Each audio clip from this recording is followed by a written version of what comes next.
Hello बच्चों, कीर्तिका में पाठ तीसरा साना साना हाथ जोड़ी उसके हम प्रश्नोत्तर कर रहे थे। तो 15वां प्रश्न देखिए। कटाव पर किसी भी दुकान का न होना उसके लिए वरदान है। इस कथन के पक्ष में अपनी राय व्यक्त कीजिए, अथवा कटाव को भारत का स्विट्जरलैंड क्यों कहा गया है।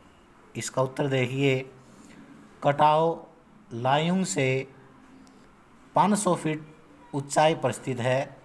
यह अपनी बर्फीली घाटियों के लिए स्थानीय लोगों में प्रसिद्ध है। इसे भारत का स्विट्जरलैंड कहा जाता है। वहाँ अभी तक कोई टूरिस्ट स्पॉट नहीं है, जिस कारण यह सुर्खियों में नहीं आया। इसी कारण वहाँ कोई दुकान नहीं थी। किसी भी दुकान का न होना उसके लिए वरदान है, क्योंकि दुकान खुलने से व्यापारिक गतिविधियां बढ़ जाती हैं और हर प्रकार का प्रदूषण फैलने लगता है। साथ ही उस स्थान की सुंदरता भी नष्ट हो जाती है। इसलिए कटाव पर किसी दुकान का न होना उसके लिए वरदान है, क्योंकि वहाँ की प्राकृतिक सौंदर्यता वास्तविक रूप में विद्यमान है।